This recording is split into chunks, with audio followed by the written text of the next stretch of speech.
In a trial gripping the world where explosive accusations meet high-stakes defense strategies, sometimes the most profound insights come not from the drama of the raid, but from the quiet authority of an expert. This week, the Sean Diddy Combs federal trial brought a pivotal figure to the stand, Dawn Hughes, a board-certified clinical and forensic psychologist. If that name sounds familiar, it's for good reason. Dr. Hughes is no stranger to the intense scrutiny of high-profile cases. With over 15 years of experience, she's an incredibly experienced expert witness, having previously testified in landmark proceedings such as the 2022 defamation trial of Amber Heard and Johnny Depp. She also lent her expertise to the criminal trials of cult leader NCVM founder Keith Raniere and singer R. Kelly, both cases deeply rooted in allegations of abuse and manipulation. Her resume speaks volumes about her understanding of complex interpersonal violence. Dr. Hughes, the 11th witness called by the prosecution, was questioned by Assistant U.S. Attorney Mitzi Steiner. On the stand, she explained what makes her experience truly unique: her deep and continuous training in trauma. She began her career working at a domestic violence survivors program during her graduate school years, laying the foundation for a lifetime dedicated to understanding and addressing the profound impact of abuse. The judge, Arun Subramanian, officially qualified her as an expert witness in clinical and forensic psychology, specializing in trauma and traumatic stress. This is a standard but crucial step in any trial, ensuring the jury understands her credentials and the weight of her testimony. So what exactly was Dr. Hughes brought in to explain? Her testimony is designed to shed light on some of the most misunderstood aspects of abuse. She's here to help the jury understand why victims often remain in abusive relationships, even when it seems impossible from the outside. She'll explain how victims cope in such incredibly difficult situations, why they might wait months, even years, to speak out, what's known as delayed disclosure, and the profound effect trauma can have on memory, but it's vital to understand the boundaries of her testimony. Judge Subramanian had already ruled ahead of the trial that Dr. Hughes cannot give her opinion on certain topics. Specifically, she cannot talk about the concept of coercive control, in this case, a legal term often used to describe patterns of domination. Even more importantly, she will not share any specific opinions about whether the alleged victims in this particular case are telling the truth. Why? Because Dr. Hughes is what's known as a blind expert. Dr. Hughes testified that she has not assessed any of the victims or witnesses involved in Diddy's case. She hasn't even interviewed anyone connected to it. While she admitted to seeing some press coverage of the case, she hasn't been actively following the daily proceedings in court. Her role is purely objective, to provide general information about domestic violence, rape, sexual assault, and traumatic stress as they apply broadly, not to weigh in on the specifics of the allegations before this jury. This strict separation ensures her testimony provides scientific context without directly influencing how the jury views the specific people involved. And yes, she is getting paid for her expertise. $600 an hour for her work and $6,000 for a day of testimony in court. One of Dr. Hughes's most crucial points was that it's incredibly common for victims to stay in abusive relationships. She explained that abusers use many methods, not just physical violence, to make victims feel trapped. It's all about the power and control that the abuser has over the victim. This isn't just about physical harm, it's about a complex web of manipulation that makes leaving incredibly difficult. Dr. Hughes then delved into the particular challenges of sexual abuse. She called it a very private harm, explaining that this makes it even harder for a victim to seek help or leave an abusive situation. They experience a tremendous amount of shame, humiliation, degradation, she said. They don't want to talk about it. They don't even want to think about it in their own brain. Imagine carrying that burden, that secret, making it almost impossible to reach out for help. Another powerful trap for victims, Dr. Hughes explained, is financial dependence. When an abuser controls a victim's money and general living expenses, it becomes incredibly difficult for them to see any way out. How are you to leave if you don't have access to those tangible resources? She asked. The abuser is effectively sabotaging a victim's ability to have independence, leaving them feeling utterly without options.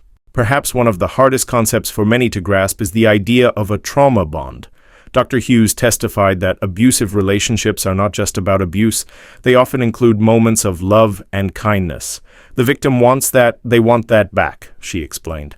So when that is shown to the victim, that's very reinforcing. A trauma bond is when someone becomes attached to their partner, despite the violence and abuse. This powerful, often confusing connection can make a victim unwilling to leave, even when their life is in danger. This trauma bond is often why it takes multiple attempts for victims to finally leave abusive relationships. There's this pattern of returning and reconciliation, and then returning again, Dr. Hughes said. Victims might go back because they long for the good version of their partner that they still do love, or tragically, because the abuse continues even after they try to separate. This cycle of returning can be heartbreaking to witness, but Dr. Hughes explains it as a deeply ingrained psychological response. Dr. Hughes also shed light on how victims cope with the unbearable pain. She explained it's common for them to use drugs and alcohol to numb themselves. Victims might take substances before they even see their abuser, preventively to ward off other physical or psychological pain to come. This gives us a new way to understand why substance use might be present in a victim's life within an abusive dynamic. Finally, Dr. Hughes addressed one of the most common questions in abuse cases: why victims wait to speak out. She confirmed that it's very uncommon for victims to talk about the abuse around the time it happens. Many victims will wait months, even years, before telling about what happened to them, she said. She made a crucial distinction. A victim is usually more willing to discuss abuse from a stranger than from a partner. The closer the relationship to the perpetrator, the less likely you're going to be to disclose, she explained. This is because of intense shame, self-blame, and the immense pain of admitting that someone they loved, someone they trusted, inflicted such harm. Victims often use minimizing and hedging language when they finally do disclose, avoiding labels like victim or abuser because it's simply too painful to accept the reality. Dr. Hughes concluded her direct examination by explaining how trauma affects memory. She said victims usually remember the core gist of a traumatic event and the central sensory details they perceived as significant. However, other peripheral details that weren't assigned any significance might fade or not be remembered as easily. She stressed that this is a very unique thing for each person and each situation they're in. While some traumatic memories can be fragmented, she assured the jury that they can still be reliable. She also explained why victims may not remember each specific time they were abused, comparing it to how mundane, routine events can run together in anyone's memory. For example, a victim might say, "I know I got punched a bunch of times, but can't tell you when that was." Victims are more likely to remember isolated instances connected to a marker, like a birthday or anniversary. After Dr. Hughes's powerful direct examination, the defense team, led by attorney Jonathan Bach, began their cross-examination. This is where the defense will try to challenge her testimony and her expert status. Bach asked Dr. Hughes to confirm that her approach in a legal proceeding is different from how she treats patients clinically. She agreed, explaining that forensic work involves comprehensive interviews, psychological tests, and evaluating external information to provide a detailed analysis. Bach emphasized that Dr. Hughes has not gathered detailed information about the specific facts of this case, and she confirmed that she's not rendering any opinions about a specific individual. When asked if she'd heard there was someone named Cassie in the case, Dr. Hughes acknowledged hearing the name. However, Bach confirmed that she had not heard Cassie's testimony or reviewed records about her, or her alleged drug use, reinforcing her blind expert status. The cross-examination led to some heated moments. Defense attorney Jonathan Bach tried to characterize Dr. Hughes as a biased professional witness who makes most of her money from expert testimony and comes to the stand with a certain perspective. He argued that expert witnesses are very dangerous because they come in with an aura of authority. Assistant U.S. Attorney Maureen Comey pushed back, arguing that a document from a webinar Dr. Hughes gave in 2015 about preparing for court testimony shouldn't be shown to the jury, as it could be confusing.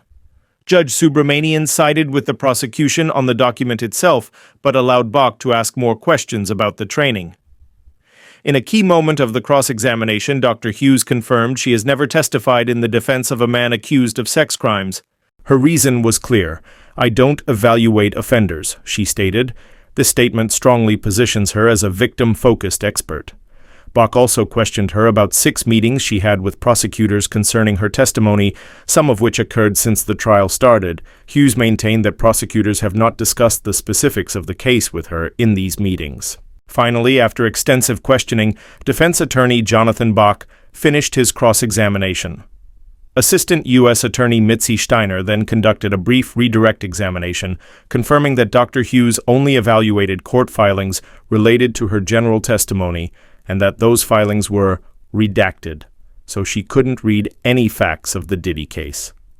In a final twist, Steiner confirmed that Dr. Hughes has actually been retained as an expert witness by one of Sean Diddy Combs' own defense attorneys in another separate case, though she didn't testify as a trial witness in that instance. With that, Dr. Dawn Hughes concluded her powerful and illuminating testimony and is now off the stand. Dr. Dawn Hughes' testimony was absolutely crucial for understanding the complex psychology of abuse and why victims behave the way they do. What was the most surprising thing you learned about victim behavior today? And how do you think her testimony will influence the jury's understanding of the previous witnesses like Cassie Ventura and Sheree Hayes? We want to hear your thoughts in the comments below. The Diddy trial continues to unveil new layers of complexity. To ensure you don't miss a single crucial detail and to stay ahead on all the breaking celebrity news, make sure you hit that subscribe button right now and turn on notifications for C Trends. We're committed to bringing you the truth behind the headlines directly to your screen without the fluff. For a deeper dive into the specific allegations against Diddy, or to revisit the shocking revelations from the raid on his mansion, check out our specially curated Diddy trial playlist. You'll find it linked right here on your screen, or you can simply search for C Trends Diddy trial on YouTube. We've got all the crucial details you need to stay fully informed. Thank you for dive watching into the C-Trends. specific We'll allegations continue to bring you against the most Diddy, in-depth or coverage to and revisit the analysis shocking of this revelations landmark from the case. raid on We'll his see mansion. you in our next update Check out as our the shocking specially revelations curated Diddy continue. trial playlist. You'll find it linked right here on your screen, or you can simply search for C Trends Diddy trial on YouTube. We've got all the crucial details you need to stay fully informed.